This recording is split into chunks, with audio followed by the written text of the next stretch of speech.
Hi, this is Paul. Had a great meetup in Southern California in Bellflower with John Van Donk and a whole bunch of other individuals who came. So thank you everyone who came out to that. And last night after the meetup, I listened to the new video that dropped from the Distributist and on intersectionality. Feminism is for Nobody, reviewing Bell Hook's book, Feminism for Everyone. Now, before I got into Jordan Peterson or YouTube or any of this, I was paying pretty close attention to what was happening in terms of feminism and woke Christianity and everything that was going on. And so this is my thesis. Now I'm going to end with a bunch of Jordan Peterson stuff and I think some new insights that I gained about Jordan Peterson in processing this video and planning for this video. I thought about doing two videos, but I don't have time today to do two videos, so I'm just going to do one. It's probably going to be a long one. Intersectional feminism is still woke Christianity in denial. So like I said, I posted this on my blog back in 2017, February 2017, because I was noticing a new religion forming. And I was noticing it around many of the issues that Jordan Peterson spoke up about with gender identity and those conversations. And so I had always just assumed feminism was something for women. And watching this new woke Christianity develop, I knew I needed to learn about it. So there was a website, Everyday Feminism, and I decided I was going to add that to my RSS feed. And so I'd read Everyday Feminism every day, and I would try to figure out what the new religion was, what the new rules were. And in the process, I came across this video and a response video to it that I'll play some of, because this video has about 6,000 views and the response video has about 65,000 views. It'll give you an idea which video was more popular and why. Well, the Distributist read this book by Bell Hooks called Feminism is for Everybody. And when he started out in this, I thought, my consciousness Congress, someone way in the back seat said, "Hey, wait a minute, you remember that video you watched that taught you that feminism wasn't just about feminism?" Oh yeah. And so instead of, I haven't bought the book and I'll just take the Distributist word for it, but I saw this video, and this video made a world of sense to me back when I first watched it. So I haven't made a video in a while because I've been busy going on a trip and then moving to Montreal and now starting my PhD, and it's all been really busy and overwhelming. But now that I'm starting to settle in a bit, I want to start making videos more.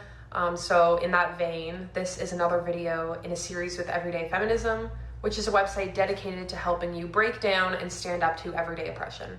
And in this video, I want to discuss the ways that people use the same term feminism to refer to two actually different movements and scopes. So one way that the term feminism is used is to describe a woman-focused movement focusing on sexism and sexist oppression against women.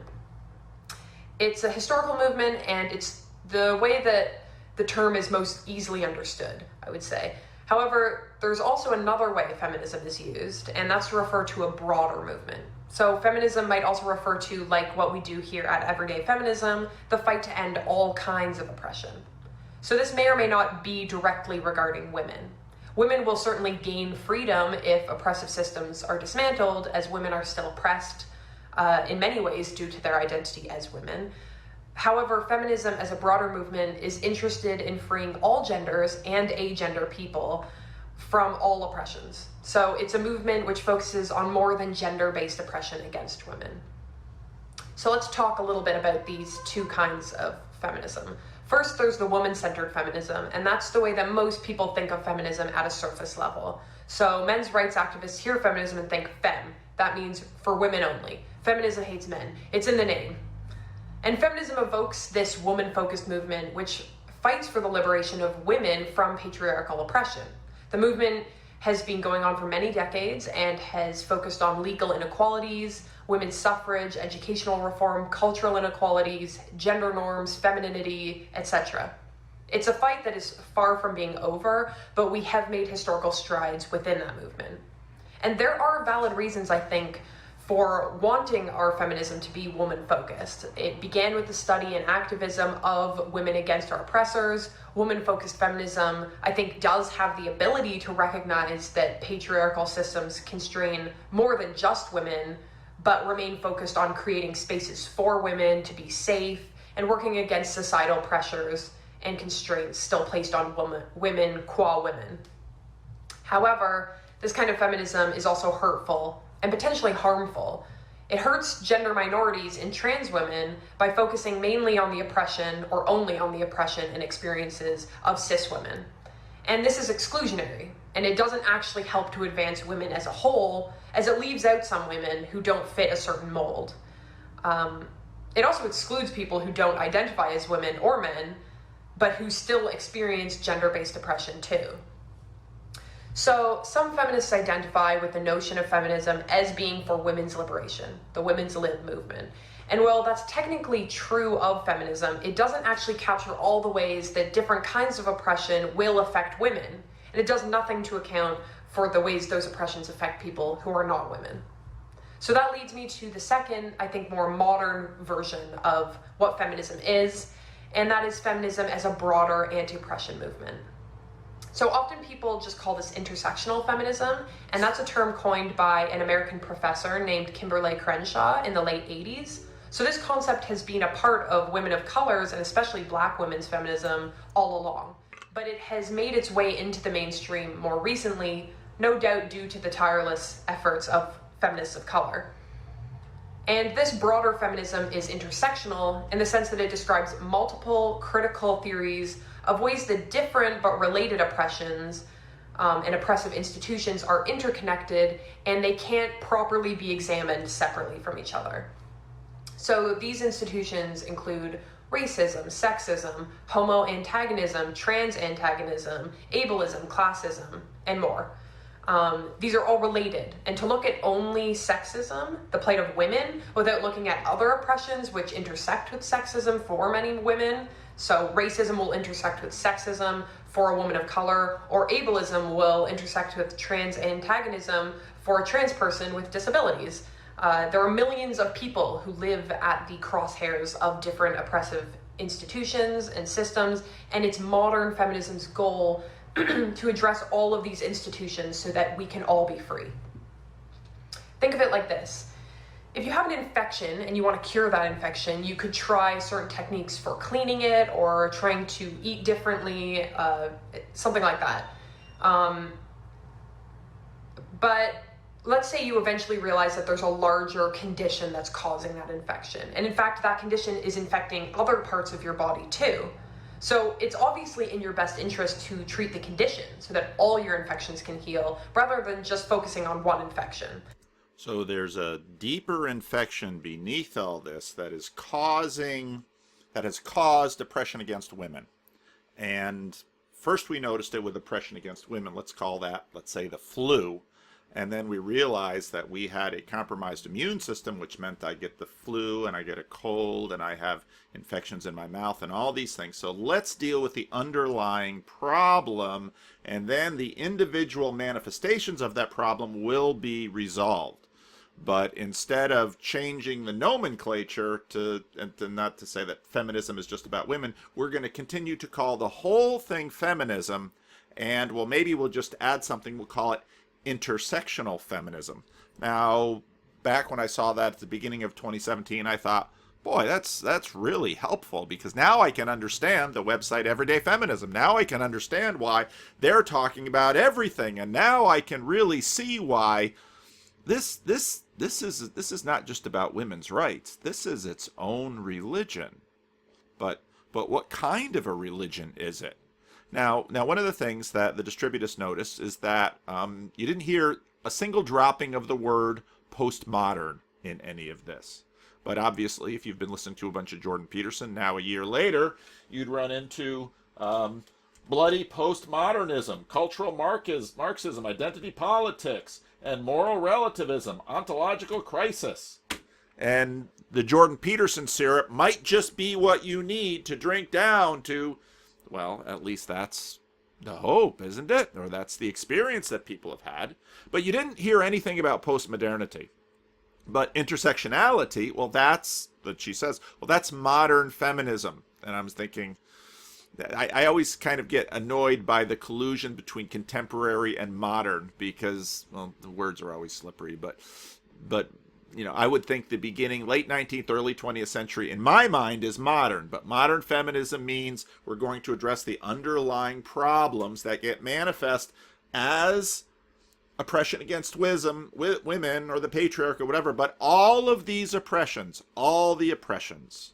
So, well, every feminism is for everybody. Well, this seems right up our alley by bell hooks. And so what the Distributist decided to do was read this book and see what he could figure out. I had never heard of this author.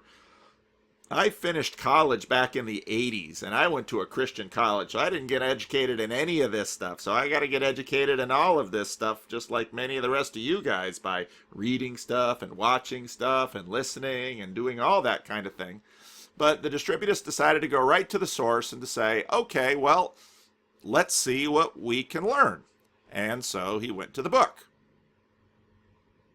So I'm going to comment here once more that feminism is for everyone is not what it represents itself to be. It's not certainly what I was expecting. I know a lot of people have different ideas of what they're going to get when they pick up a book, and I have, for the longest time, really wanted to find a kind of manual, some manual for converting people to progressivism, something along the lines of what Lee Strobel or C.S. Lewis is to Christianity, some apologist who's going to walk me through and try to convert me to the religion of progressivism. Yet I never find this document. I never find this book. And it seems that the progressive side really has no interest in writing one. Bell hooks and once again the people. The progressive side really has no interest in writing one. To use Sam Harris terminology, put a flag in that. Who wrote the preface to Bell Hooks present feminism is for every bell hook to this book, and it seems that the progressive side really has no interest in writing one. Bell hooks and once again the people who wrote the preface to Bell Hooks present feminism is for everyone as if it is going to be a manual that will convert your average citizen, your average skeptic, to feminism, as if it's going to contain arguments to why you should be a feminist in some kind of way that Lee Strobel or C.S. Lewis or any Christian apologist would. This is my observation about the universe that I think is incontestable. This is my moral premise. This is how the ideology unfolds from the moral premise and observation about the universe. So the Distributist is looking for something that will approach the subject in a very, let's say it, rational way. Now, that says a lot about the Distributist, too. But the lack of being able to find such a book says a world about what's going on in this conversation. Here are the rival ideologies and why they're not as compelling. You get this all the time if you read literature of a conservative or a moderate bent, but not so much in progressive literature and certainly not in bell hooks. Instead, what you see in bell hooks is a different kind of apologia, and one that has become increasingly popular post-90s in progressive circles. Just to give a broad breakdown of the book Feminism is for Everyone, it's divided into 18 chapters. An introduction that sets out the mission of bell hooks, essentially to show that feminism is something that everyone should support and be interested in. Oh. So sounds like bell hooks is very much on the same page as everyday feminism. This feminism is for everyone. That's the title of the book. Followed by a series of chapters discussing feminism's interaction with a particular concern. Chapters 2 through 5. He's going to go through this, but I want to first address his expectations a little bit, because this is how these are rationalist how-to, and you can read Peter Boghossian's Manual for Creating Atheists. And you can read Lee Strobel's The Case for Christ, and he mentions C.S. Lewis in there. This is how moderates and conservatives go about things. That's important to pay attention to. Why don't the progressives go this way? Now, moderates and conservatives are going to jump in and say, they're irrational. Well, maybe, maybe not. But the thing I thought of immediately when he said is, most preachers don't go about this in that way either. You will find Christians that do this. And William Lane Craig comes up quite a bit, and he's made a career out of these kinds of rational debates. And the celebrity atheists are big into these rational debates, and our own, I'm going to put it here in a video, Esther, the annoying kid sister of the intellectual dark web, when she had her conversation with Benjamin Boyce, this is very much what I thought of. Preachers don't do this usually. And I know some of you wish your preachers would do this more, but the reason preachers don't approach it this way is because preachers have learned it doesn't work well.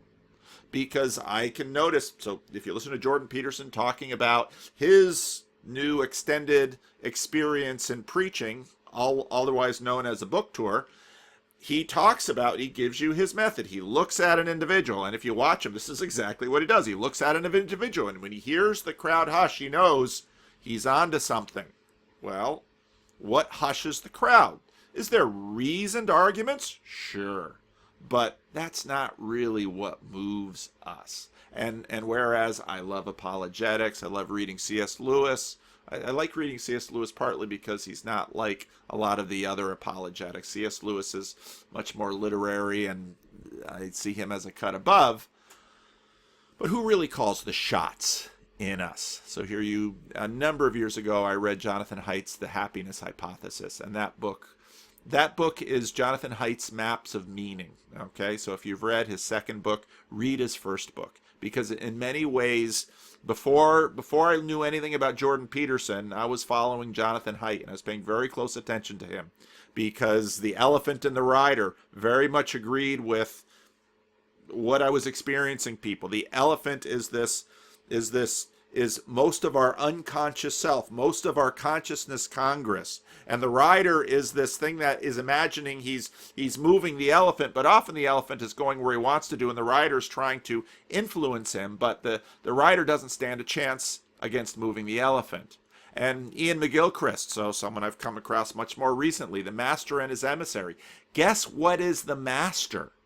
It's your limbic system, baby. That's the master. And in fact, now he uses right brain, left brain, and that's as much a schema as it is a description of things, because people are different. But basically the right brain, the intuitive, the part of the brain that is dealing with unexplored territory, works with the part of the brain that deals with explored territory, the mapped territory. But the boss is the right brain. That's the boss. And what Ian McGilchrist says is that, well, we're in a culture where the left brain is trying to mount a coup and get control of the whole administration. So let's say I've got a left and a right in my consciousness congress. Well, the left is trying to take control, and the left thinks that everything can be deduced and reduced into propositions and abstract arguments. Now, in this case, left and right are inverted, because the political left is understanding to a certain degree that we are not rational. And so they're not bothering with rational arguments. They're telling a story. And that story is moving people. And that's how, in many ways, they've been winning. Because they're telling a story that individual people can connect with. And the elephant trumps the rider. If you convince the elephant, if you move the elephant, the rider goes along. And usually what the rider winds up doing is making up stories that justify the elephant, making up stories that try to make the elephant look good, telling stories that explain what the elephant has already decided to do. We are not very rational creatures. And, to say this sounds, to me, it's just the most obvious thing. Because if you watch people are not rational. We are not in control of ourselves. Now, part of the problem when we talk this way is whenever I hear people say people are not rational, they usually exclude themselves, okay? I am not rational. I'm sitting here making YouTube videos right after I got back from Southern California. Why? Because I want to. Are there other things that I could spend to do my time? Yes. Would some of those maybe be better use of my time right now? Possibly, but I really want to do this. Why? Maybe it's because I'm getting all this affirmation by having a YouTube channel. Maybe because because I'm high because we had a meetup, maybe because I'm excited because, every time, someone likes a video, or every time my numbers of subscribers go up, that's just pinging my system. Bing, bing, bing, bing, bing, and my reward center's just going off.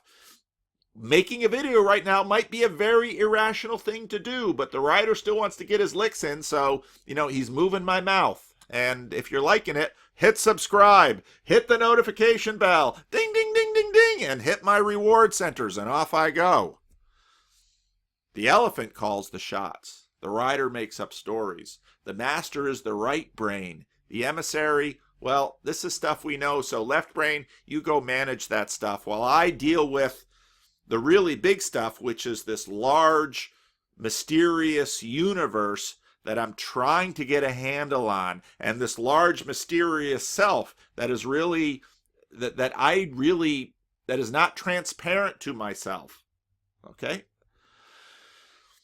And so at this point, I think it's never really rationality. Now, I don't know why Adam took down this video. I thought it was a terrible video because I thought, Adam is trying to lead this guy in a conversation, but the guy doesn't even seem to know what a conversation is. It was like pulling the string on the back of Woody.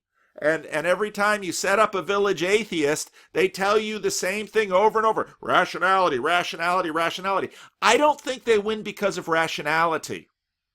And I think the tells are the smugness. And it's always reducing everything to a zero-sum game. Okay? That's a sure sign of the left brain. Reduce it all to a zero-sum game. Reduce it all to rationality. Reduce it all to winning and losing. You want to destroy your adversary, but your limbic system is showing, okay? And the contest with these kinds of things is almost always disappointing. So a lot of people imagine, well, I think they're making a better argument. Okay, what argument did they make? He just said it so well. Okay, so what you're telling me is that he said something that you had an emotional reaction to and you were moved by it, and so you basically, in your very limited reduction of everything, I'll be on his side because there's only two: God, no God, rational, emotional. And so you divide the world that way, and that's how you're going to win. I think that entire game is emotional. It's not even rational, because you know what? Rationality is really hard. It's really hard. And even when we do it and can do it over an extended period of time and it's really complex, even then we are not moved by it. We usually want to do it. Watch the Vervaeke stuff. I come home, it's like, yeah, I could still stand to lose another 10 to 15 pounds, but the reason I didn't buy ice cream last week is, if I don't buy the ice cream, it's not in my freezer. And then at the end of the night, when I'm sitting down, relaxing with my wife, we're going to watch some Korean soap opera on TV. And I think, there's ice cream in the freezer. Go get a bowl of ice cream. No, you shouldn't eat ice cream. It's all full of that sugar. But I really want that ice cream. No. See? So then when I'm at the supermarket, it's like, should I buy ice cream? But I wasn't jonesing for ice cream when I was at the supermarket, so I'm not going to buy ice cream, so it's not in the house, so I won't eat it at night. I got to play games to control myself to not eat ice cream. Not real rational here. So let's get preaching. Women in the working class, and of course, how could we forget it, race. Finally, in the last set of chapters, Bell Hooks returns to the personal, to the social issues, between chapters 10 and 17, where she goes over violence in a relationship, the development of a feminine masculinity or an image of men, feminist parenting, marriage, sexual politics, and, of course, lesbianism and gay issues. Afterwards, Bell Hooks includes a few chapters dedicated mostly to rhetorical flourishes, where she draws all of these concerns together into what she calls visionary feminism, and what really is what we know today as... But before we go any further, I was thinking the other day about, because the United Methodist Church this week has been dealing with the question of what to do with same-sex marriage. Chapter 15's title, Total Bliss. Jordan Peterson, in a talk in Australia with Anderson, made a point about, we don't know, he's made this point a lot, we don't know the consequences of the pill. Well, why is unreproductive sex bliss? Well, heteros have known this. This is a great desire. Let's have sex without consequences. Lesbianism and feminism, total bliss. Intersectionality. Now, what's so entirely odd about this entire book is that, again, it is directed towards a layman, someone who is not converted. It's supposed to demonstrate why I, as a conservative, why I, as a white male, should be a feminist, presumably why I should be a progressive. But there is... Well, why you should be not just a feminist in terms of feminism number one, but why should be an intersectional feminist. Why this Distributist has this pegged exactly right. This is a Lee Strobel book. This is a Peter Boghossian book. This is what this is for. But the truth is, they don't really need a book, because let me give you a little bit of advice. Atheists buy the Manual for Atheists. Christians buy all these apology books, and they mostly read them themselves. And they try to give them to other people. But one of the insights that Tim Keller had, who was a very effective evangelist, was in order for people to become Christians, they first need to want to become a Christian. And if they want to become a Christian, truth is, that's most of the battle. The elephant wins. Really nowhere in this entire book where actual arguments in the Stefan Molyneux or C.S. Lewis or Lee Strobel sense really exist at all. Instead, what Bell Hooks has included are a series of narrative constructions designed to tell the story of feminism.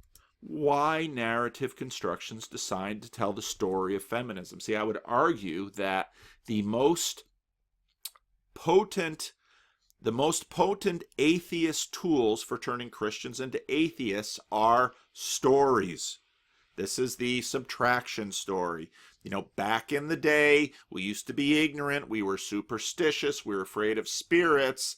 Once we got over the idea of spirits and became, basically, we saw the world through a rational way where all of this stuff is only stuff, then suddenly everything came right. Well, how do feminists tell the story? Back in the day, when women were oppressed and weren't allowed to be legal agents and have jobs and be self-determined and all of those things, it was horrible to be women. Now, because of liberation, everything is great, but it's not great enough. It's got to be greater still, so keep the movement alive. It's all narrative. Mind you, Bell Hooks is very concerned about people's conception of feminism and making sure that the bad press feminists got in the 80s and 90s is undone and confronted. But to counteract this, Bell Hooks is less interested in confronting the arguments of the anti-feminists that she opposes, or even the radical feminists who she politically supports but thinks need to be corrected. And she's more interested in telling a story about how all of these narratives are largely incorrect when taken in whole with other political movements of the 20th century. And that's how you do it. Preachers know this. That's how you do it. The first set of chapters basically are set to recapture the narrative of the second wave before moving on to demonstrate how anyone who cares about any progressive social justice issue is essentially going to want to be allied to the word feminism. Finally, she moves on and tries to expand on the social issues, the issues that the second wave brought up and grappled with during the 70s and 80s, and provides a way that both moderate feminists and radicals can move forward together. Now, again, pay attention to the community aspect of this. Last week when I was doing some processing of Adam Friended's Objective Morality, because we don't have access to the monarchical vision, we tend to crowdsource. We want to surround ourselves with people who think the same way. And so really, it's a matter of the riders on top of the elephants trying to convince each other. And if you can get enough riders to steer enough elephants, and if those elephants kind of want to go in that direction, well, the more elephants start going there, the other elephants They don't even have to hear the rider. They just see the elephants moving, and because they're a herd animal, they all start herding together.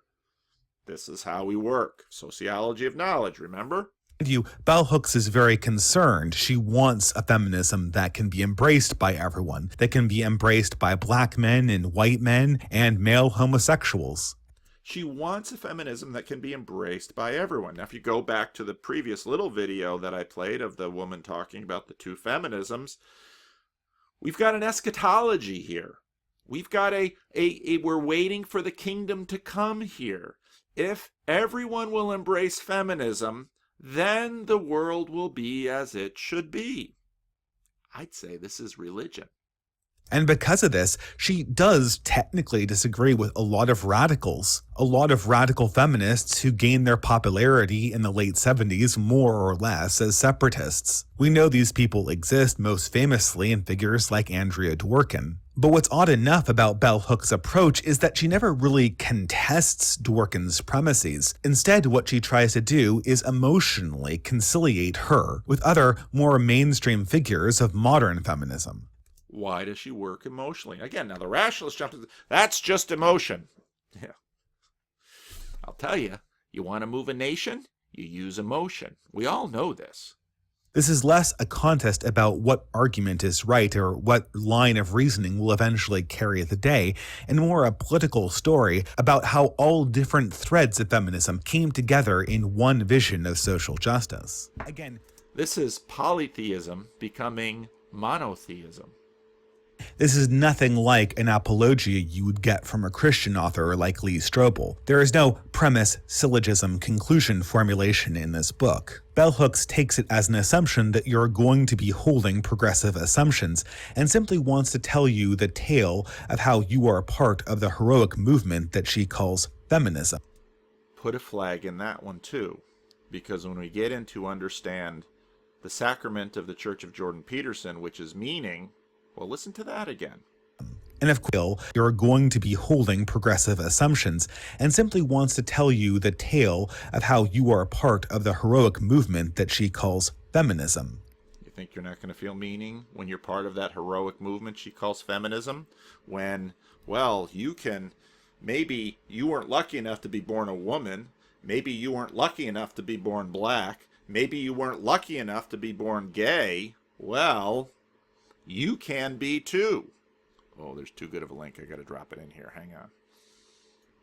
Miley Cyrus, who had declared herself to be pansexual, who had declared herself to be pansexual in 2015, gender neutral in 2017. If she was born that way, she'd at least be born again a couple of times. Then she marries a Hollywood hunk. And it's like, well, this is interesting. So now, well, we got to do a lot of talking about this. Miley Cyrus says that marrying Liam Hemsworth was not stopped her from being a proud member of the LGBTQ plus community. Well, why? Isn't she acting like a straight heterosexual female? Well, it's not about the people. It has nothing to do with sexuality, she explains. Relationships and partnerships in a new generation. I don't think they have as much to do with gender or sexuality. Really? Look at him. You can be gay and have your straight sex and your Hollywood hunk and not lose your gay credentials. This is truly kingdom come. The 26-year-old American star said it was true of her marriage to Hemsworth, despite seeming like a relationship between two straight people to the uninitiated. Oh, I'm sorry. They just looked like a couple of young, healthy, good-looking adults to me. Like my favorite woman in the world, Hillary Clinton said, we're stronger together. That makes me get emotional. That's what she meant by it. Oh. Like, who gives if he's a guy, if I'm a girl, if he's a woman? Who cares? We're really stronger together. One is the loneliest number. The singer reiterated at her wedding in December, which saw her don a white dress does not take anything from her identity as a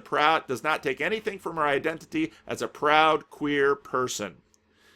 Being someone who takes such pride in individuality and freedom, being a proud member of the LGBTQ plus community, I've been inspired by redefining again what a relationship in this generation looks like. There it is. Sexuality and gender identity are completely separate from partnership. Oh. And Note in the Network pulled this up and said, that's funny. If you had, this isn't a whole lot different from what someone in the 1950s might have been counseled to do if they found themselves same-sex attracted and say, well, just marry the woman anyway, okay? I wore a dress on my wedding day because I felt like it. Straightened my hair because I felt like it. But that doesn't make me some instantly polite hetero lady. Oh, P.S. Straight women are badass too. Cyrus said her relationship with Helmsworth is very special to me. It is my home.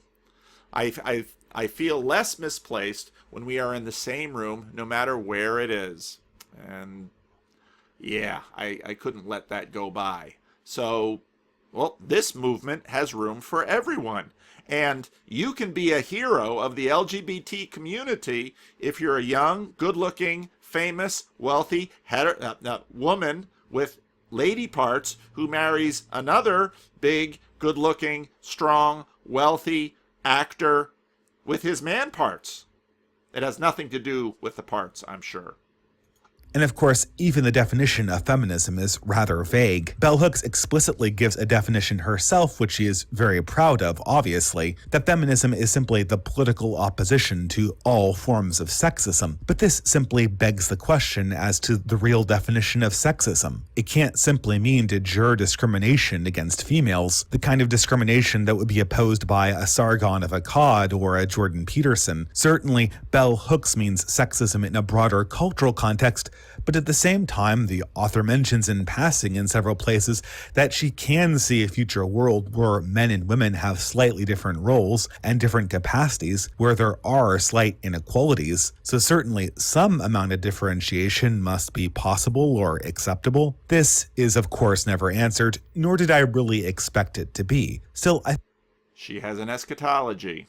I think the author shows her hand in the first two chapters of the book, her introduction and her following first chapter, when she examines contemporary female issues and the perception feminism has gotten for itself in the past 30 years since the women's movement of the 1960s and 70s. Here, in the introduction, Bell Hooks lays out what she sees as the problem and the culprit behind feminism's momentary defeats, at least across the 80s and the 90s. Why do people have such a bad opinion of feminism generally? Well, to Bell Hooks, this was for being insufficiently broad, for not having taken into consideration the manifest and myriad different ways in which the bad things in the world can have oppressive impacts.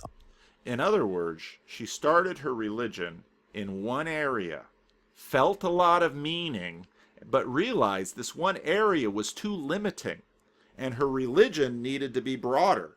She had the temple of Aphrodite and realized she needed Apollo and realized she needed another, so pretty soon you just pile up your polytheism and you get God with a capital G. You get monotheism. On a variety of different groups. And here we bring up Bell Hooks' favorite trifecta: white supremacist, capitalist, patriarchy. Essentially bringing in the boogeymen that will unify the concerns along three axes: race, class, and gender. Bell Hooks is somewhat sympathetic to men's issues, at least on paper. She is somewhat sympathetic to the issues of white men who are working class and are suffering under our present system, at least on paper. But what she is adamant about is that these groups use the language of feminism, Please use the terminology that we have. Someone comes into church, and what do we say to them? That's sin. Oh, that's sin in your life. Oh, now Jesus takes care of sin. Oh. So, in other words, a standard part of religious indoctrinalization, Why can't I say my own religious words? Indoctrinating people, well, is give them the vocabulary, frame the construction. And you begin to, I listen to this and it's like, I know all this stuff. We've been doing this stuff for years. Now suddenly shows up, oh, feminism doesn't cut it. We need, well, via intersectionality, we now can go all over and talk about all oppression. And that's what we're really about. The language of the third wave feminism, to be more specific, and the progressive movement of the 90s to describe their issues and struggles. Essentially, she wants to have a certain amount of linguistic control, a certain amount of linguistic uniformity that extends over all political problems. And this is where the Distributist shows, hey, you know what? That postmodern card, that's really easy to play. As they exist in the contemporary world. And here is where I think we arrive at intersectionality. Now, I know Bell Hooks has used the word intersectionality throughout her career, but I'm not aware of her ever giving a very concise definition of the term, and if it exists in Feminism is for Everyone, I may have missed it. Nevertheless, if she did give a definition, I'm fairly sure it would be something along the lines of the intersection of different oppressed identities has unique vectors of oppression for different individuals. Again, more or less along the line of the tautological intersecting identities intersect.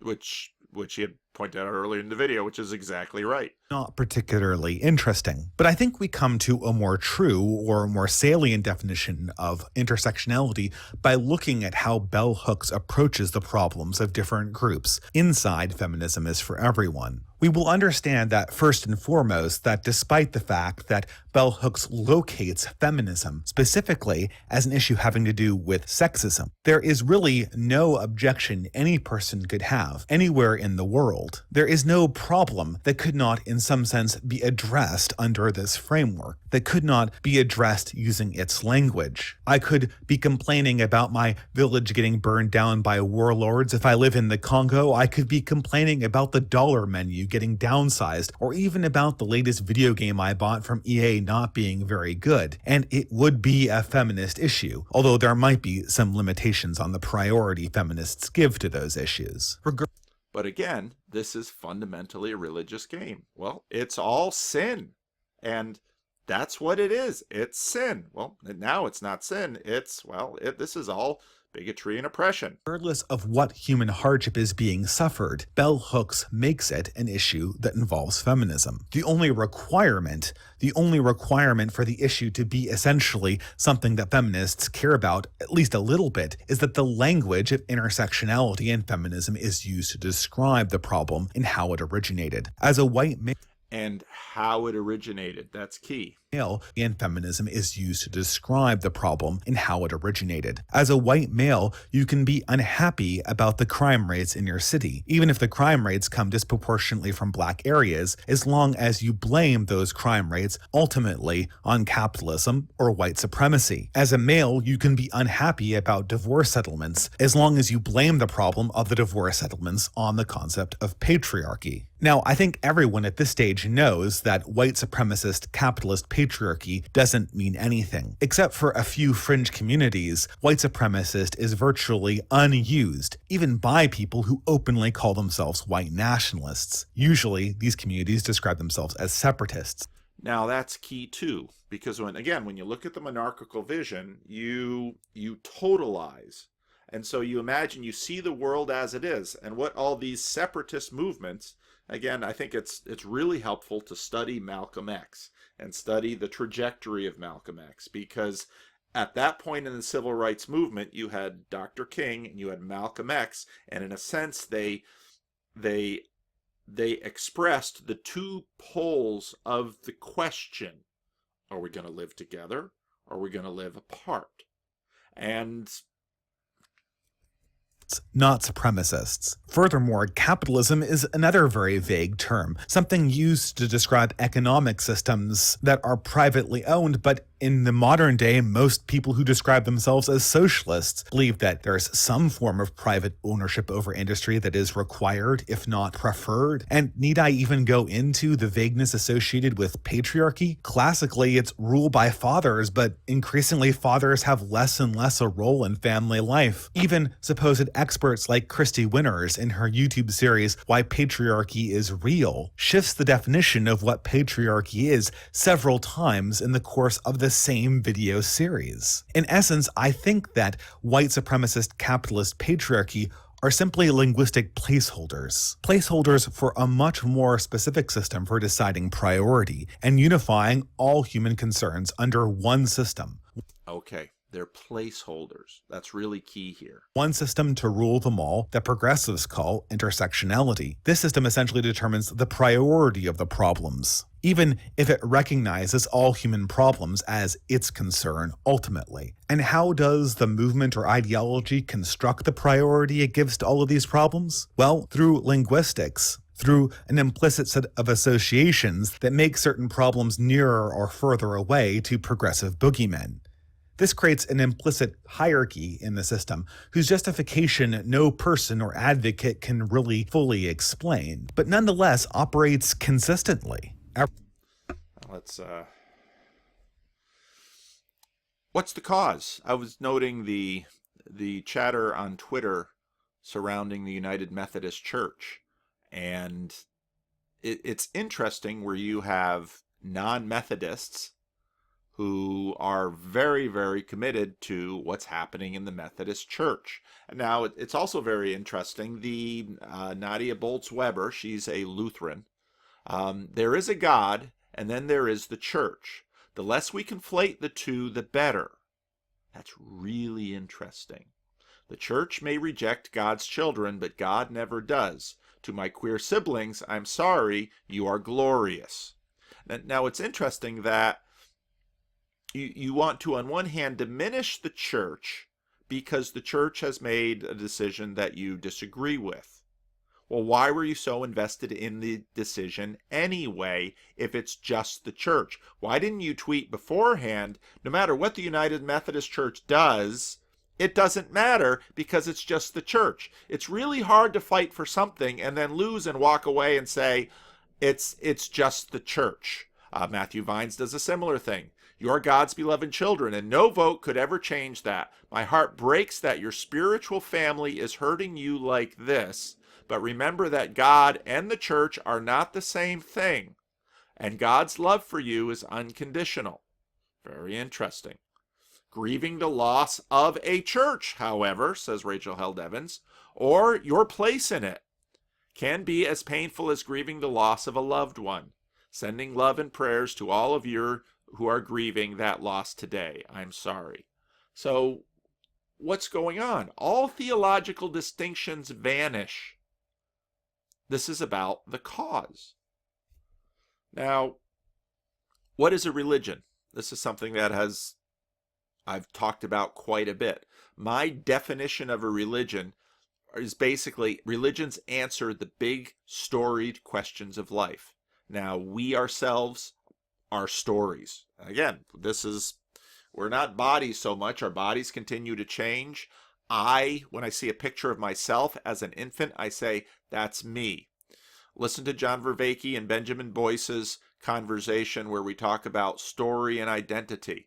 Well, the I that I imagine, the closest thing I think in many ways we really come to understanding the concept of a soul is my soul is my story. And this is the story that has gone on through me. Now, it's a special kind of story because it's not just the story in my head that I tell myself, because the story is distributed to my wife, my children, the people of my church, the people that meet me. It's, in fact, my story, in a sense, existed before I was born to a degree, because it goes back in time through the stories of my parents. My story will continue after I die to a degree, because to whatever extent I am remembered, my story will continue. This gets into sort of the Greek sense of immortality, because if you were a Greek and you wanted to be remembered, well, you do some heroic deed so that there could be stories about you so that you would be remembered. And then in a Greek sense, you lived on through your story. In many ways, the Hebrews had more biological sensitivity. You lived on through your children. So the worst thing that could ever happen to you would be to be cut off, which would mean to have all of your children die. So, for example, when the king of Babylon wanted to impress upon an Israelite king that, no, you lost, I won, he first had all of his children executed in front of him, at least his sons, and then gouged out his eyes. So that would be the last thing he would ever see. So he would spend the rest of his life thinking about being cut off. So what is a religion? What are we? Well, are we these physical creatures having a strange experience? Are we spiritual beings having a physical experience? Are we stories? What are we? Are we our nationality? Are we our class? Are we our gender? What are we made for? There's the final cause. Well, what are we made for? Well, meaning, purpose. Well, what is that? What is our problem? Well, why does the world not live up to what we want and expect from it? And in fact, the nicer things get, the more our expectations grow. That's first world problems. What is the solution? How can I have the life I've always wanted? Will it all someday be fixed?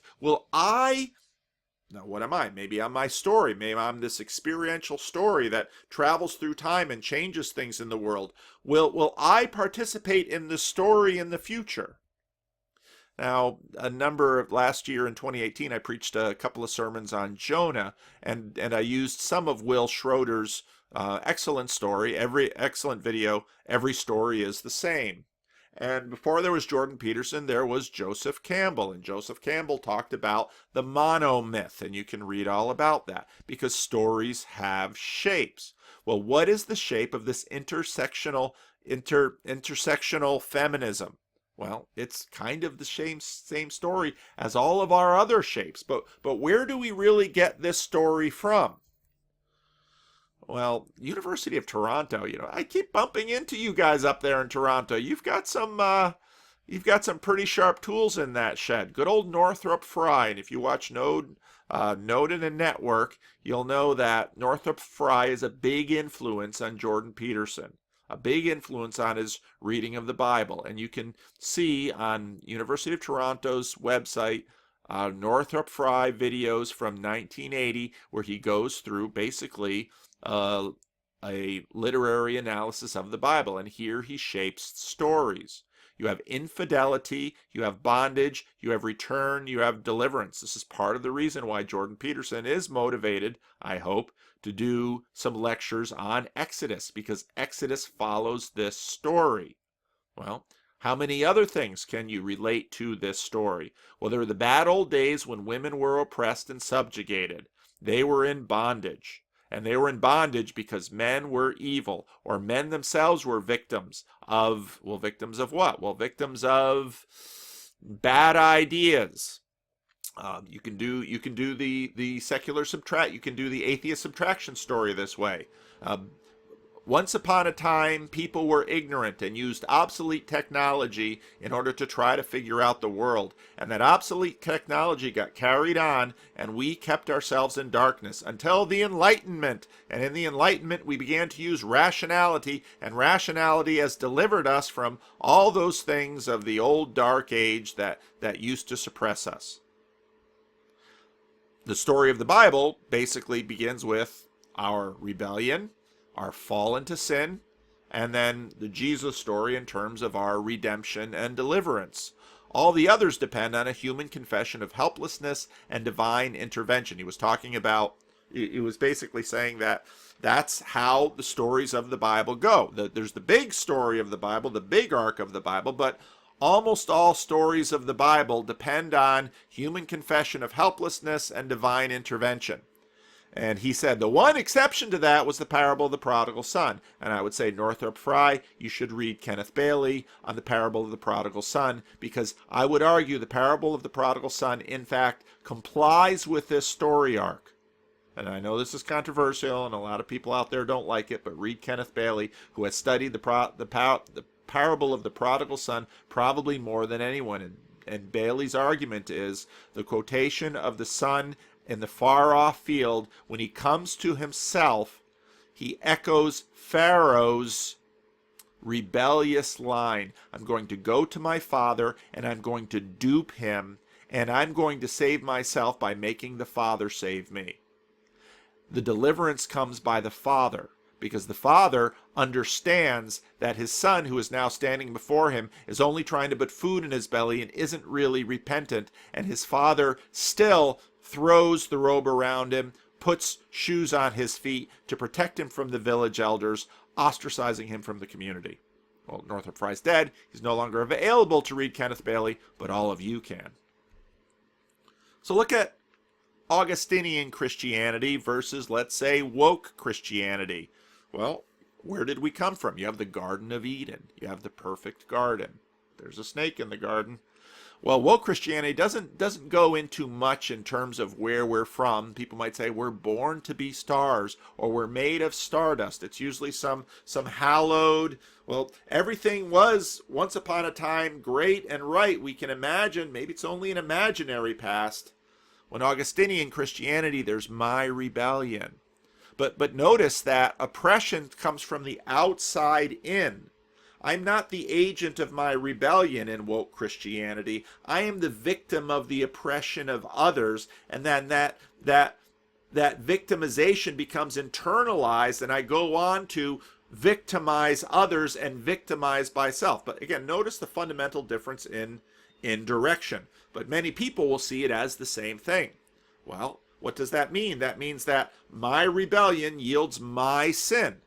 But over in woke Christianity, it's bigotry plus power. That's the problem in the world. An Augustinian would say, Augustinian meaning since St. Augustine, who really framed it this way, and it's carried on. And I used Augustine because and the Orthodox will have to pardon me, but Augustine is a deeply influential in terms of at least Western Christianity, Latin Christianity, the Roman Catholic Church, and the Protestant churches. You could run this similarly with the Orthodox, and there'd be slightly different answers, but I'm just using Augustine. So the problem with the world is, the problem with me in terms of an Augustinian Christian is my rebellion. The problem with the world is, in fact, my sin. In woke Christianity, the problem with the world is oppression. That's outside in. And then the problem is bigotry plus power. I, again, am the victim of that. I start out pure, but I'm corrupted by the world. All right?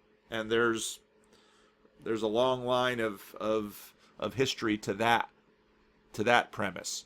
Well, what's the satisfaction in Augustinian Christianity? Jesus does it for me. What's the redemption in woke Christianity? Social activism. I do it. I release myself. I stop the oppression of myself, and I stop it in others. I stand up for myself, and I call it out when it's going on with others. With Augustinian Christianity, you spread the word by evangelization. You go out and you tell people what Jesus has done for them. For woke Christianity, you educate them.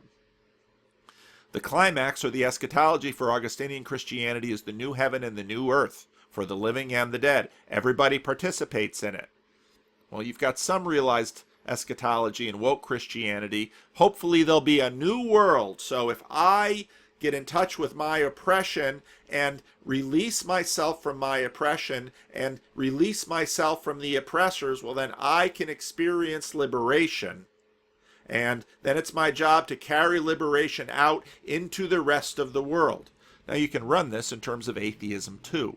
And basically you get different answers, but the structure remains the same. Now, but then you run into the wrong kind of feminism. And whereas the Distributist does a nice treatment in this, I thought a more fun treatment of this was from the Versed video that I found. because I think this is actually how I found the first Hi video. everyone, today I'm going to be making a video response to Everyday Feminism. For those who don't know about Everyday Feminism, it's a neoliberal publication which makes... Again, I'm going to turn on the closed captioning because that's what I saw before. It's a neoliberal publication. So she's speaking from her perspective, and she's probably more of a classical feminist who doesn't want these intersectional feminists mucking up. Those who don't know about Everyday Feminism, it's a neoliberal publication which makes profit from bastardizing feminism and pay people to do articles such as 4 reasons why I don't consider orgasm the goal of sex, where some poor woman is making excuses for her boyfriend who's shit in bed. 5 reasons why first world feminism isn't trivial, making excuses for the fact that their publication completely ignores the plight of women in the third world. And you can already begin to see the problem. You have, and Distributist was talking about this, you're going to have a hierarchy of issues and problems that develop. And the filter through which you manage this hierarchy, well, it depends on who you are and where you're at. Everyday Feminism also pay people to do video blogs, people like Riley J. Dennis and a YouTuber called Celia Adele. She goes by the name of Seedling on YouTube. The video in question is called Is Feminism for Everyone or for Women? Comparing 2 ways people talk about feminism. Celia here is going to explain the difference as she sees it and Everyday Feminism sees it between real feminism and their brand of feminism, which they call intersectional feminism. People use the same term feminism to refer to 2 actually different movements and scopes. Yeah, and I'm really getting annoyed with this. One way that the term feminism is used is to describe a woman-focused movement, focusing on sexism and sexist oppression against women. That would be the more accurate description of what feminism is and what it's always been. There's also another way feminism is used, and that's to refer to a broader movement. So feminism might also refer to, like what we do here at Everyday Feminism, Not feminism. the fight to end all kinds of oppression. Surely if you believe there is a patriarchy globally, i.e. men run the world, you wouldn't put the fight to end all oppression on women who have the least power and influence. Feminism as a broader movement is interested in freeing all genders and agender people from all oppressions. All oppressions? What are these oppressions? This sounds like a really big task you're putting on women here. First, there's the woman-centered feminism, and that's the way that most people think of feminism at a surface level. Not at a surface level, that's the actual feminism that has achieved stuff for women. But unfortunately, what people now think of when they hear the word feminism is your version of feminism, the version which attacks people's rights. So men's rights activists hear feminism and think femme. That means for women only. Feminism hates men. It's in the name. So your solution to the problem of men's rights activists hating feminism is to make feminism inclusive of men's rights activists. The men's rights movement was set up over 100 years ago to oppose feminism.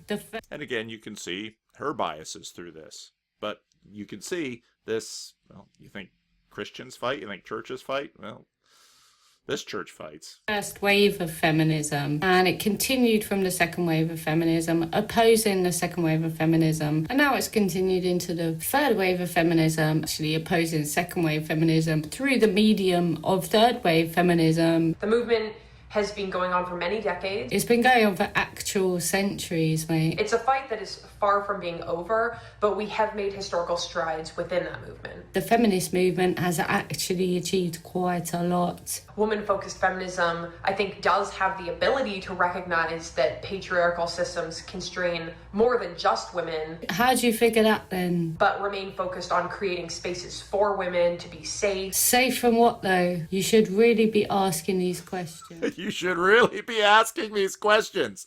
Safe from what? Ask the religious questions.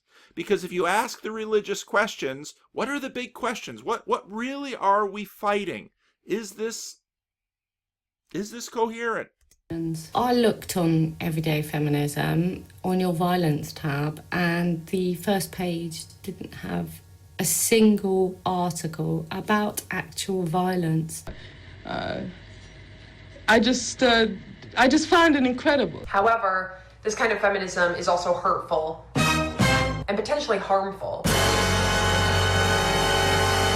It hurts gender minorities and trans women by focusing mainly on the oppression or only on the oppression and experiences of cis women. Well, why don't they set up their own movement then? Why did they have to hijack the feminist movement? And this is exclusionary. Shall I tell you what else is accused of being exclusionary? The Black Lives Matter movement. You can see the reason why black people might need to organise among themselves about issues which disproportionately impact on them, but women aren't allowed to organise amongst themselves to deal with issues that exclusively affect them. It also excludes people who don't identify as women or men, but who still experience gender-based oppression too. If you could explain to me how agender people experience gender-based oppression, that would be really interesting. Some feminists identify with the notion of feminism as being for women's liberation. Feminism is not an identity, it's a movement with clear...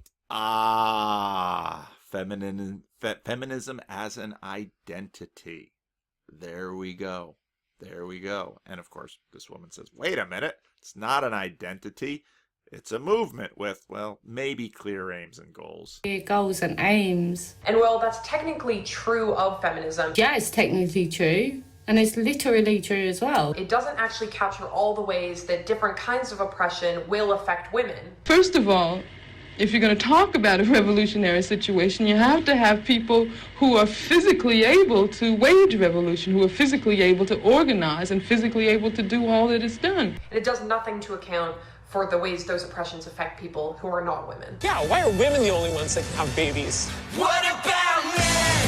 What about men? Don't suppress us. So that leads me to the second, I think, more modern version of what feminism is.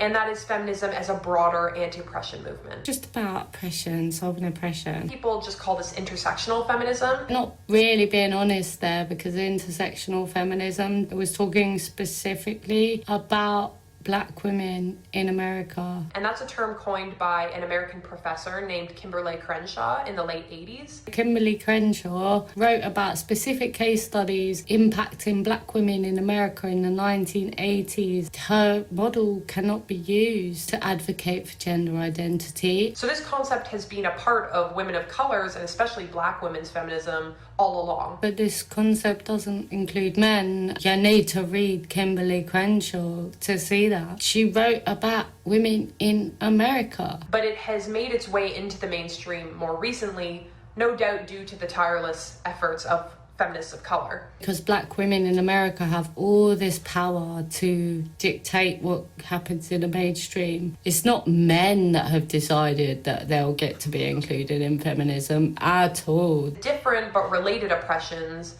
and oppressive institutions are interconnected, and they can't properly be examined separately from each other. Sex as a basis, race as a basis, class as a basis, mathematically, they're on different axes. Racism, sexism, homo-antagonism, trans-antagonism, ableism, classism, and more. All that switching across tasks comes with a neurobiological cost. It depletes resources. These are all related, and to look at only sexism... It's a fun video. But what about bloody postmodernism? Because if you listen to Peterson, well, this is all the result of bloody postmodernism. And one of the critiques of Peterson has been pretty consistently, he's not really being clear on Marxism, and he's not really being clear on postmodernity. They transformed the Marxist dialogue of rich versus poor into oppressed versus oppressor. And the postmodernist types is they're nested inside Marxism. So what they did instead, being highly intelligent individuals, was play a game of sleight of hand and transformed these Marxist presuppositions into postmodernism in the 1970s. The sleight of hand was, oh, well, fine, we'll just play a different oppressor versus oppressed game, and we'll introduce identity politics. Peterson claims that postmodernism is Marxism in disguise because all it did was take Marxist class conflict and replace the rich and the poor with the oppressed and the oppressor in general.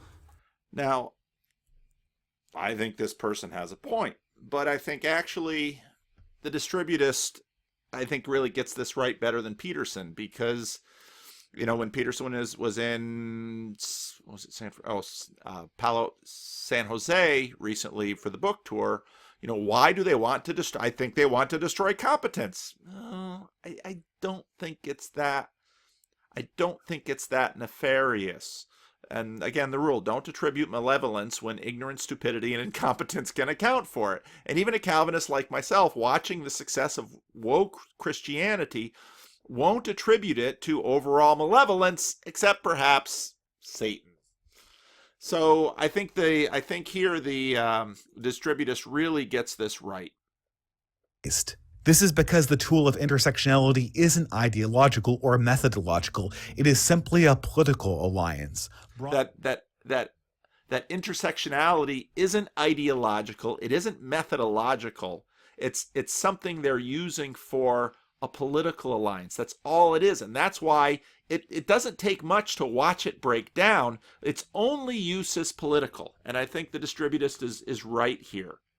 Into ideology is not eventually embraced. This is because the tool of intersectionality isn't ideological or methodological. It is simply a political alliance brought into existence to procure certain ends. It's at its base something that cannot contain self-reflection in it. It can only conceptualize tactics because it is at its base a cynical tactic. But it's not a cynical tactic that I think is engineered. I do not think that the feminists and the other progressive activists in the 70s and 80s, when these ideas were being developed, were evil or had any kind of malicious intent for humanity or society as a whole. Instead, I think they were being reactionaries, both in the sense that they became skeptical of the Enlightenment, but also in the sense that they were reacting to a certain circumstance that had befallen the progressive movement in the 70s and 80s. Now, I think part of what happened with the hoax papers has a lot to do with this too, because the hoax papers comes out of the rationality segment of atheism, and they basically say, you're not being rational. Well, that's right, we're not very rational, but this group really wasn't rational, so they expose them with the hoax papers, and the group just doesn't care. And what particular event were they reacting to? Well, in short, I would say postmodernity. As much as people like Ben Shapiro and Jordan Peterson and the entire staff of the National Review talk about postmodernism as if it's some single engineered idea to come out of the academy, I think their mistake falls in understanding what is actually meant by postmodernism. It is less an idea that was manufactured and more something that happened, more something that progressivism realized and tried to react to. Being against progressive postmodernism is kind of like saying you're against progressive climate change. I think what they mean is that they're against progressive reaction against postmodernity or progressive reactions against climate change. We can argue over what the policy should be in light of these circumstances, but not the circumstances themselves. Postmodernism is a state we find ourselves in, not anyone's decision. I think it is very clear that progressives themselves, if they could decide between postmodernism and modernism, would choose modernism every time, at least if it worked. Now, while I certainly think that a discussion of postmodernism deserves its own video, and I will make another video if I get around to it, I might try to lay out here what I think the crisis of postmodernism is. In short, it is that modernism, and in so implicitly modernity, failed in the 60s and 70s. The phenomenon of modernity, essentially loyalistic family, religious, and belief human bonds slowly disintegrating in the wake of capital and consumption, inspired and brought about the idea of modernism, the idea that we should try to deconstruct the norms surrounding traditional Western societies, that behind everything, behind religion, behind the state, behind sexual norms, behind loyalty and honor, there would be some kind of foundational utopia. Early efforts of this obviously include communism and other utopian ideas that were popular in the 20th century. However, after World War II and the subsequent totalitarian failure of communism, I think most people who genuinely believed in the project of political modernism put their faith in the West. If the West could simply deconstruct and remove our old hang-ups with religion and class and race, we would be in a utopia. We would essentially achieve John Lennon's Imagine, where there's nothing to live or die for, but simply the equality and bliss of the entire human race. Now, if you listen to Sam Harris talk to Jordan Peterson, Sam Harris has the same eschatology as John Lennon. That's Sam's vision.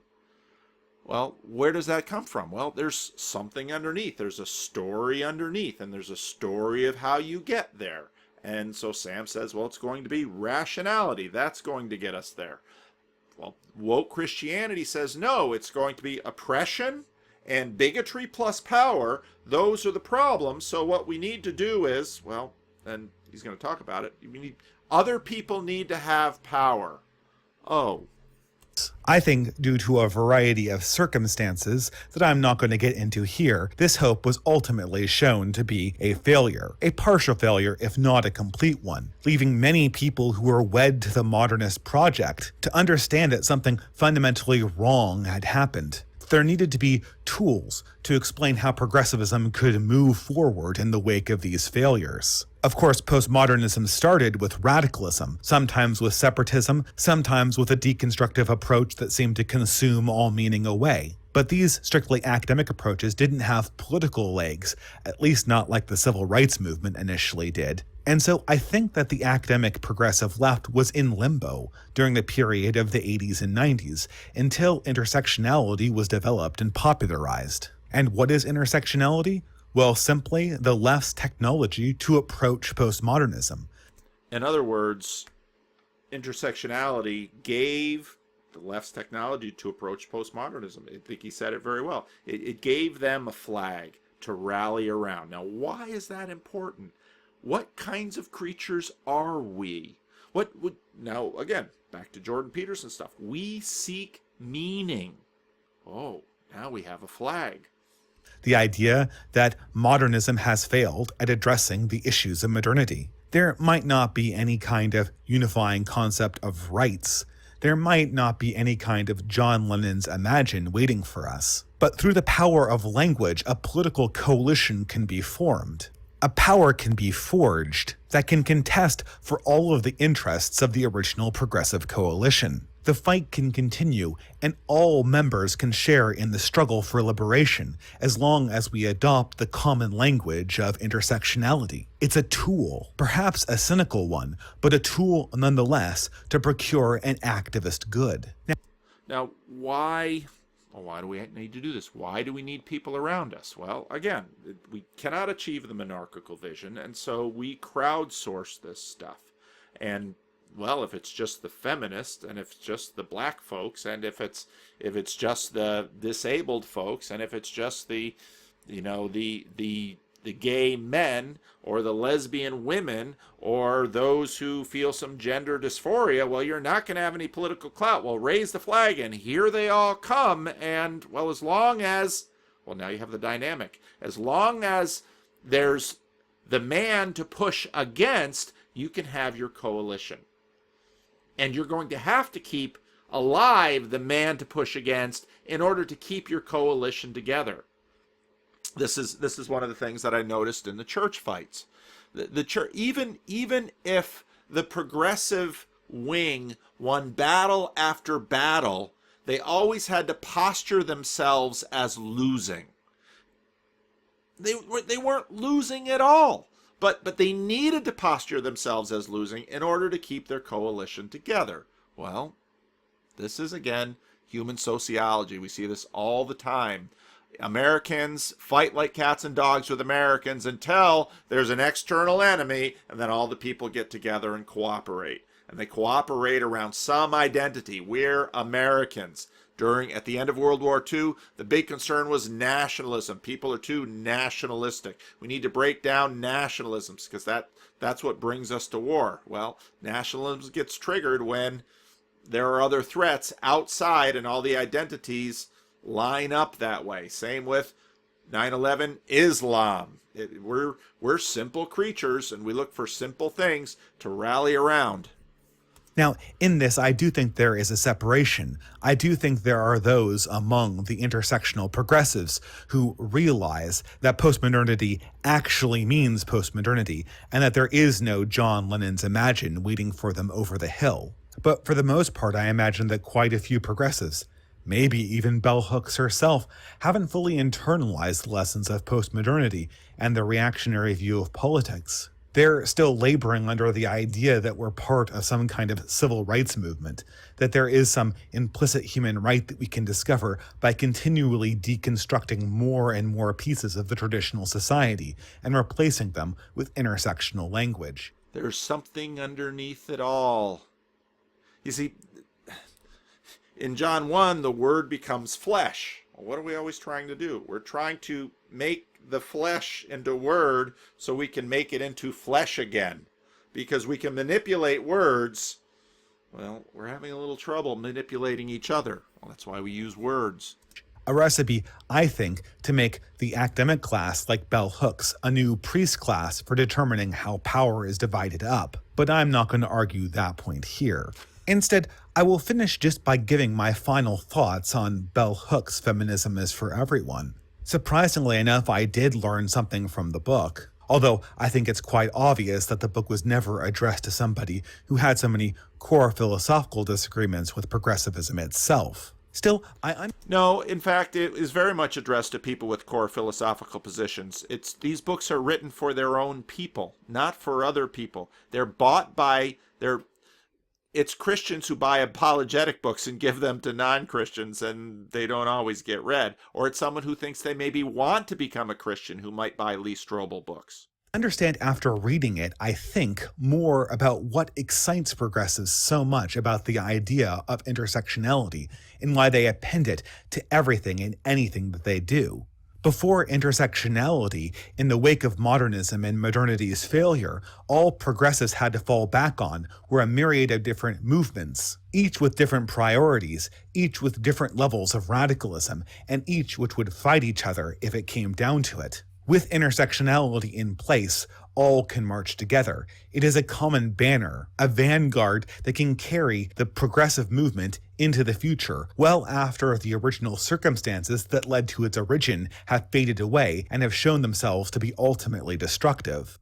Well, here's the thing. When you start something, the thing usually, a business, a government office, a bureaucracy, when you start something, because it has a mission, once you organize it and get it going, once you achieve that mission, remember what the March of Dimes was about? Polio. Can you still find the March of Dimes? Once polio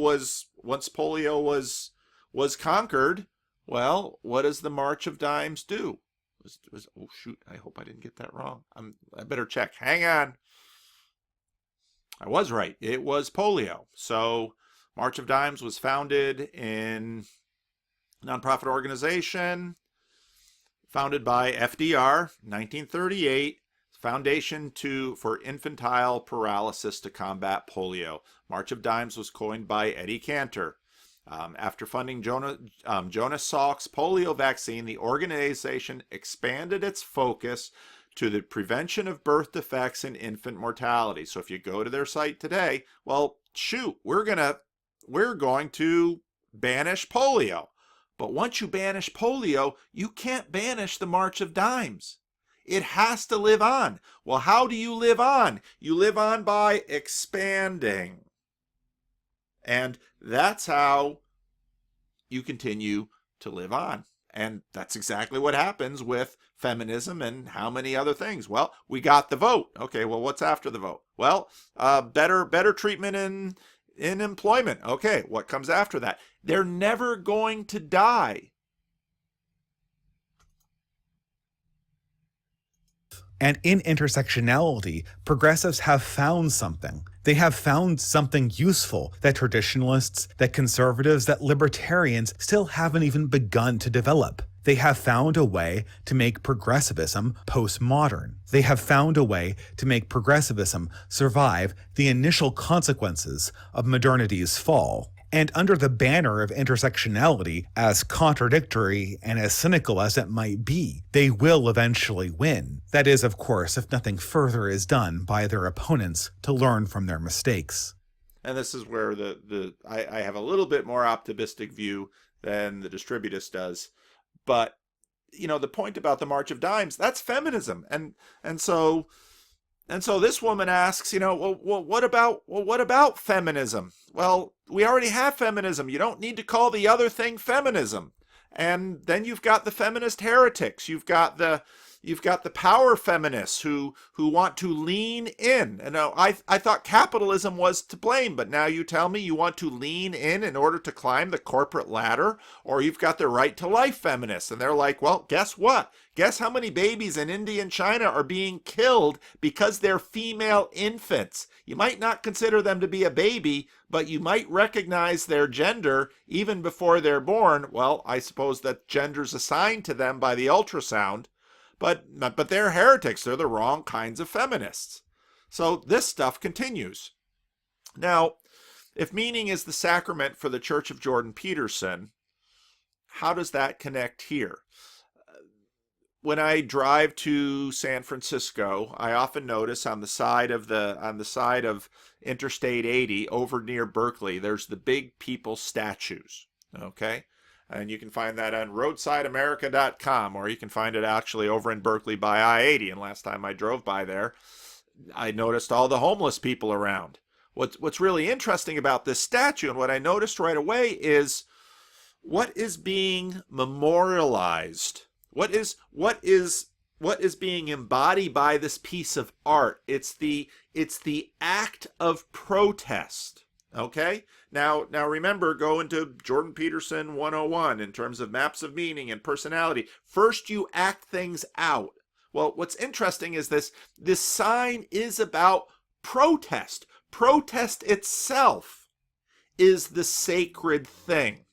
Now, anyone reading Jordan Peterson should definitely have read Viktor Frankl's Man's Search for Meaning. It's a classic. It's a terrific book, and he talks about the role that meaning plays in our survival. Now, again, if you listen to Jordan Peterson, meaning is the sacrament of his church. I've talked about that in past videos. That's this is how you have meaning. And I was having a discussion with someone. Is it responsibility or meaning? Well, really, meaning is the bigger thing, and responsibility is perhaps the action of meaning. But meaning is the sacrament. It's by means of meaning that, in a sense, we ascend to pull into the Vervaeke stuff. It's meaning, meaning in the flow state. Meaning is, in a sense, where the kingdom of God comes into the world and the kingdom of God saves us. But this gets complicated when we get into intersectionality, and you've heard Peterson talk about this before, and Peterson quite says, well, intersectionality, that's really problematic if you follow this up. My sense of a lot of the progressive people that I know is that they're sort of from a new generation. They're not generally materialist. They're sort of very spiritually aware. And I sense a kind of implicit message in what you're saying that I've never heard made explicitly, that in some sense, materialism is a deadening doctrine. I mean, you look at the opioid crisis in America, you look at a lot of these, if poverty is seen as a more sort of, also as a sort of spiritual crisis or a crisis of the soul as much as anything else. It's mostly that. It would be a lovely thing if poverty was caused by lack of money. We could fix it really easily then. But it isn't. My point, I think, is to say that if you were framing your message in that way, I think there would be a lot of people on the left who'd be receptive to that message. Sort of that actually there is a crisis of, the crisis of, what do you call it, like worldview has real consequences. And a lot of the poverty we're seeing in the world is to do with this kind of materialist worldview that has become corrupt, or at least kind of stripped all of the meaning and purpose out of the world. That's a good point. Well, right. Well, I mean, I don't believe that materialist hedonism is a sufficient solution. Now, it's a bit more complicated than that, because I do think that functional democratic systems are actually pretty good at reasonable hedonism. Like, I'm pretty happy that our system produces a variety of toothpastes and a variety of toilet papers and a variety of sanitary napkins, all of these things that are basically oriented towards, what would you call them, individual creature comforts. There's something about that that's really merciful and properly egalitarian. And so a certain degree of material hedonism is a good thing, right? Because it's nice that people can have their basic needs taken care of in a dignified manner. But as a ultimate solution to the problems of life, it's insufficient, which is again why I don't really like Abraham Maslow's hierarchy of needs. You know, it isn't a progression up the moral chain because of the provision of additional material resources. It doesn't work that way. That doesn't mean that you want to set up a situation where as many people as possible are absent the terrible strictures of privation. But we are doing that quite rapidly, thank God. So I think where the leftists are less happy with what I'm doing is the case that I'm making, that the meaning that transcends mere materialism is to be found in the adoption of individual responsibility. Because I wouldn't say that that's a core message, certainly not of the radical left. Now, the adoption of individual responsibility, that's not a core message of the radical left. Let's go back to our slide of Peterson as a real point. And this is why when you talk about Peterson's, I did a podcast with Preston Sprinkle, and Preston made the point that Augustinian, Peterson, when he talks about theological anthropology, Peterson sounds like an Augustinian. Personal responsibility. Well, that fits in well with an Augustinian worldview. It's my rebellion. I need to clean up my room. My room is a mess because of me. My sin. I need to clean up my life. My room is a mess because of me. That's opposed to oppression. I'm oppressed. Oppression is what's out there. It has come now inside of me. Bigotry is out there. It's come now inside of me. So in that aspect, responsibility, Peterson has a point, but responsibility and meaning aren't exactly the same thing, because there is implicit in the next segment, in the next turn, comparing Christianity to Augustinian Christianity to woke Christianity, a difference. Because with Augustinian Christianity, Jesus saves me. Well, with woke Christianity, I save the world. So there's your responsibility. There's your meaning. This meaning impulse is, you can get there either way. It just comes in at different points. It's not that at all, because generally they construe the individual as either the oppressor or the suffering oppressed, but not as the active agent, as either of those active agents. Yes and no. They are in terms of the question of who am I and what's my problem? Well, my problem isn't mine. Now that's a huge problem, and Peterson is great at pointing that out, because at least with Christianity, and Peterson made this point with respect to the Old Testament, which I thought was an excellent point, that when the Babylonians come and they sack Jerusalem and they destroy the temple, the Israelites say, it's my fault. I need to address it. So they took on responsibility. They experienced meaning. It was sacramental for them. And by taking that on, it's transformative in terms of life in the world and what you can do. So in that segment of it, Peterson is exactly right. But when you get down to the empty placards by the big people statues in Berkeley, the left are going to experience meaning there. And so why is the left so successful? It's not because they're trying to destroy competency. It's because they've placed their meaning engine in a different place from Christianity. And where they placed it is directly a result of secularity. You have the iron box of secularism. You are buffered from God. There's no Jesus who's going to come out riding a cloud to save you. You've got to save yourself. You think you're not going to experience meaning there? That's exactly where you're going to experience meaning. Jordan Peterson's sacrament can work in either church. The problem with the oppress narrative is, even though there's an element of truth to it, each of us can be subdivided into so many group identities that there's at least one dimension along which we're all oppressors. That's right. That's intersectionality, and this is what he's talking about. And that's identities, that there's at least one dimension along which we're all oppressors. And that's actually, when I've been looking at what happened in the aftermath of the Russian Revolution, that was the bloody error, so to speak. Because you could take virtually any individual and you could find out. It's like if there's one dimension of your identity that makes you an oppressor, that trumps all the elements of your identity where you're a victim. And the problem with that... Right, and it works the other way around. If there's one element of your identity where you're a victim, that trumps all of the oppressors. And when Peterson was having the GQ conversation, that was, again, one of his more combative interviews, Peterson, I do this with people. People are like, well, this other marginalized group of people over here, they're not getting any jobs. Why don't you give them your job?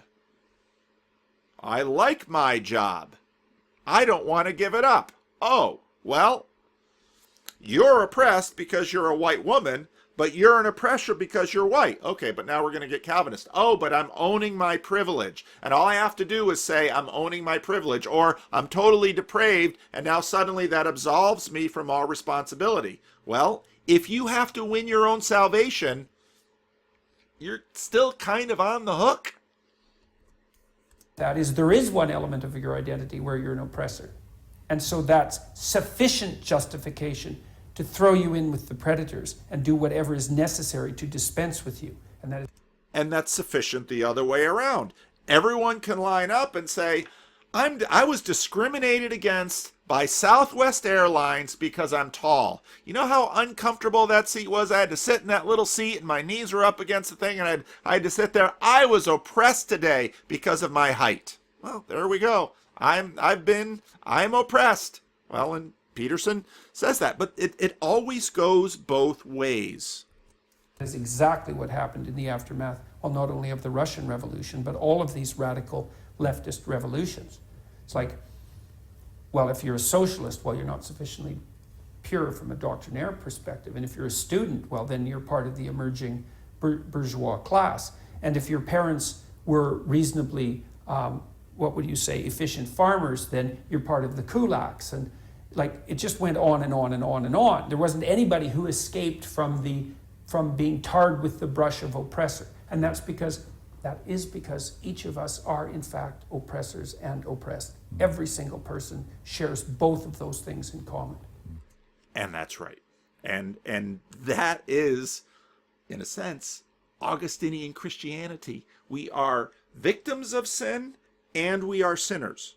And so, well, you can't necessarily do a lot about being a victim, but what you can do a lot about is, well, my rebellion. I have to address my rebellion. But it's always in this active mode that you're going to get meaning and its payoff. And all of that stuff that Peterson has spent a long time cataloging, the connections to biology, all this meaning mechanism that's built into us, the experience of meaning, what's important here is that it works for both sides. And when you have that big people statue in Berkeley with all of those bronze people and the empty square boxes of the placard that's begging you to say, put your Put your cause in here.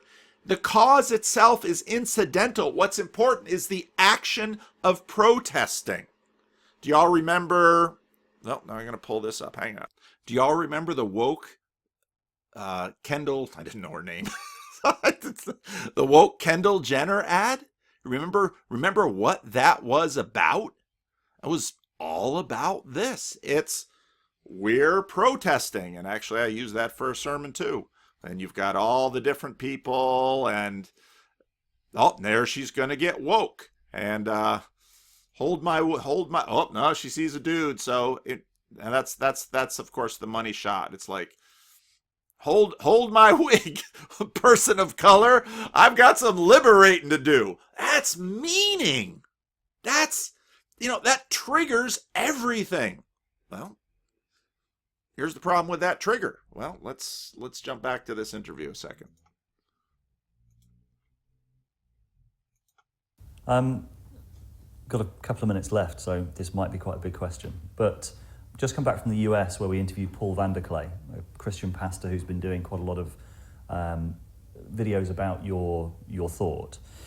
One of his questions was, he says he sees a real sort of stoicism in your thought. So pick up your cross and drag it up the hill. His question is, what's at the top of the hill? He doesn't City hear of that. God. Well, that's because he hasn't listened to the times when I've been talking about it, I guess, because I've said it repeatedly. You stumble uphill with your burden towards the city of God. That's the story. What does that mean, the city of God, to you? I would say that's a place where everyone bears maximal responsibility and speaks the truth. That's what it is.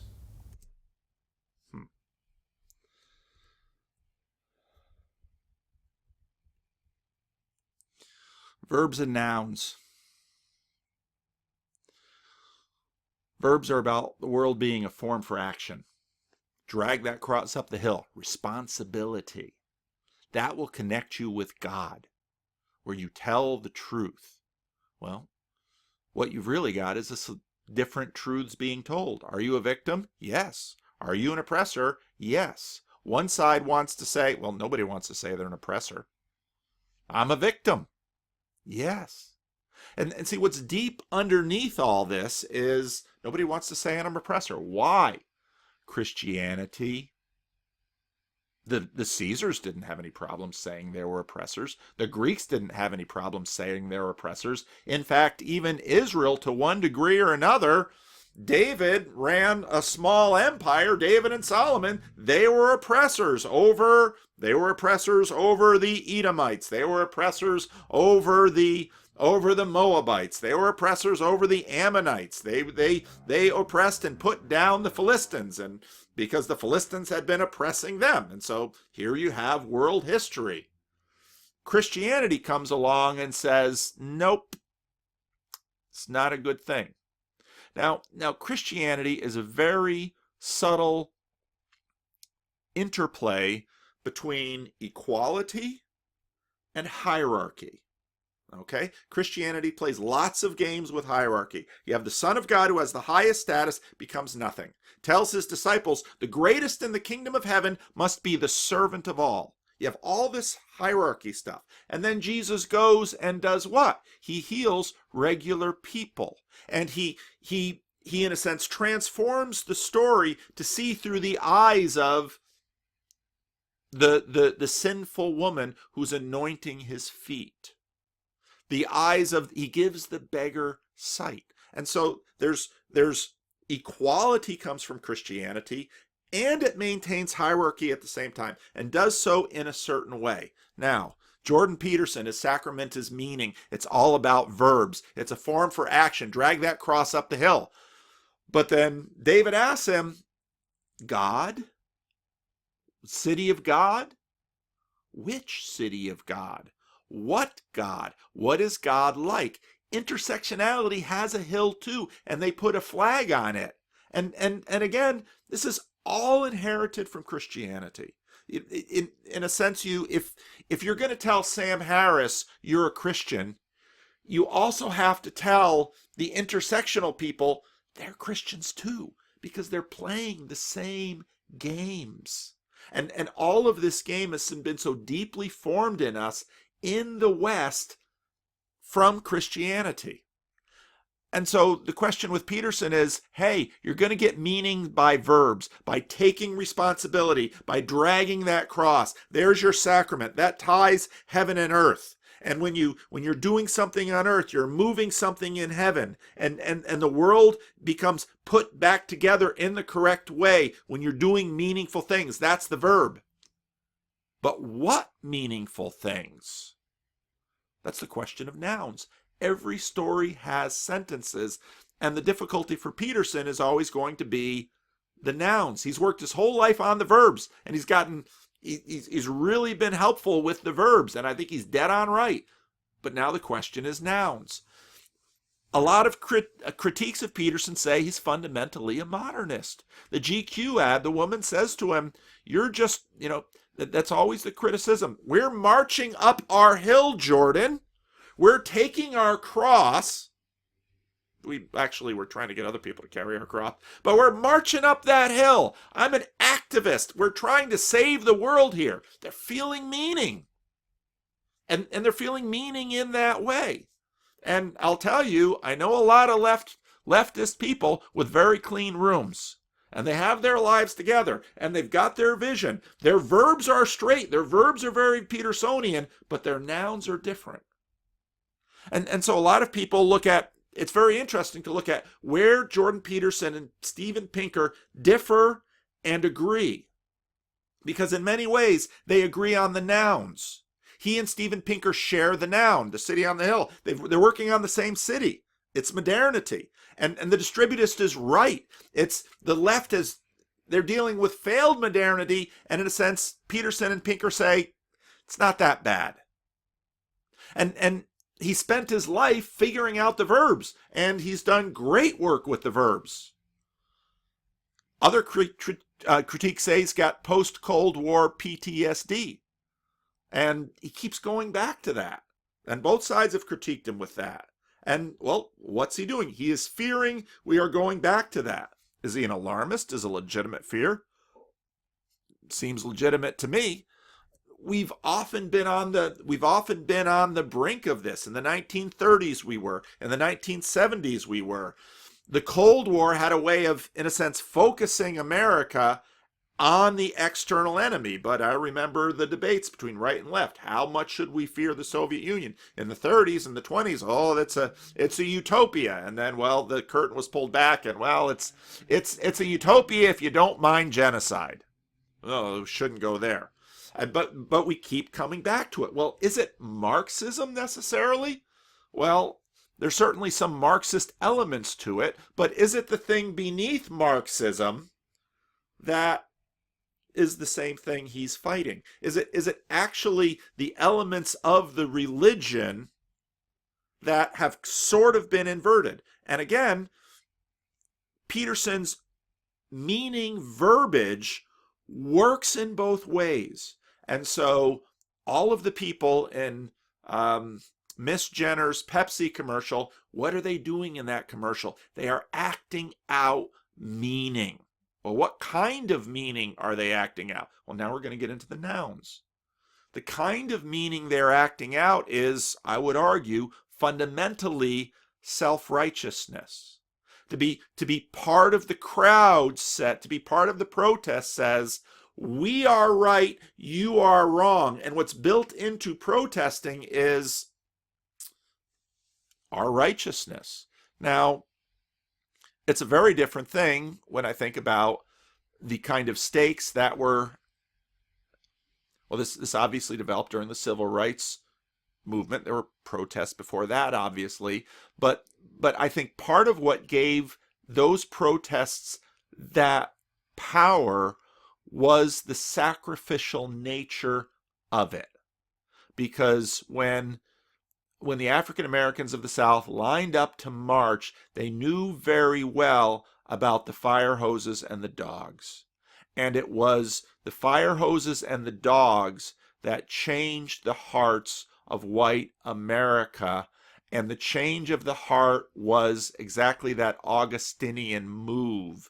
And it's very Petersonian because he's very Augustinian there. I am responsible for my failure. It's my rebellion. It's my sin. So you've got the Augustinian anthropology. But then you've got the soteriology. What's soteriology? I shouldn't use those terms. Then you've got the salvation story. Well, the salvation story for the oppression is, well, the oppressed need to change. And again, well, yeah, the oppressed do need to change. But I am oppressed and oppressor, and the emphasis is on me. I am oppressor. I need to change. Now, that gets complicated too, because owning your privilege, well, that's sort of the white person saying, I'm the oppressor. Well, then I need to change. Well, that meaning verbal, those meaning verbs then kick in and energize that whole system that Peterson has laid out. And so his real challenge are going to be with the nouns. What does the city of God look like?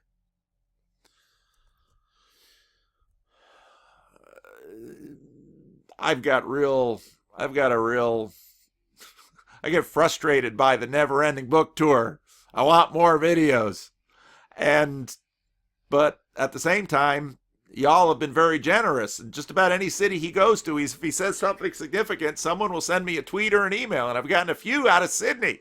So Jordan and his crazy, random, what am I going to talk about tonight over in Sydney, he goes to the Christian stuff a lot in Australia. On his previous tour in Melbourne, he hit it a lot. Now he hits it in Sydney. I don't know what it is with Jordan Peterson in Australia, but there's something going on there. Well, the point of the article was 7 things Jordan Peterson taught me, and this is in Eternity. I'd say it's a Christian website. Point 5, Peterson's answer to whether he believes in God. You're going to the city of God. You'd better know what God is. Whether he believes in the city of God was illuminating and brilliant. Essentially, he is convinced by philosopher Friedrich Nietzsche that there has only ever been one true Christian.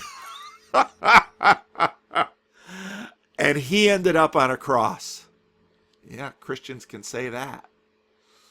We are all substandard Christians, every single one of us. Peterson, in a sense, says, there's the North Star. That is, none of us live as though we believe in God. Yep, he's right. Because saying we believe in God is actually a comment on how we live. We all manifestly fail to live consistently with the idea of a transcendent, personal, good, and powerful deity. Yep, that's right. That's the noun. This is spot on, and boy did it resonate with the crowd. Because it is true. Whoo! Wow. It seems to me the point of departure from Orthodox Christianity is that Peterson gets all the way to a crushing awareness of our inadequacy. I am the problem. But then doesn't take us to grace. For theologically minded friends, I'm channeling J.B. Torrance and Karl Barth here. The vicarious faith, obedience, and life of Jesus. See, there's the connection. How are we connected with Jesus? So Jesus is the one true Christian. How are we connected with him? As the Son of God, Jesus lived precisely the life I cannot live. My friends who had found Peterson most helpful spiritually are the ones who have come through addiction, 12-step recovery, where Peterson's excruciatingly accurate diagnosis is combined with the extraordinary grace made manifest in Jesus, or AA. So what do we have here? It's all versions of Christianity, folks. That's where this is all going. And rationality isn't going to win. We are elephants with riders. The master is the right side. The left side is its emissary. It's a useful tool to try to talk back and forth. That's why the riders do it. But that's not the native language of our bodies. We want to be Christian before we can ever be Christian. And this show of rationality, it doesn't really get there. And so once we find the March of Dimes, we can't give it up. Now suddenly we have to broaden it. Ooh, feminism won. Let's make everything feminism. Okay? Feminism will save the world. We can all be feminists. But now you've got the differences.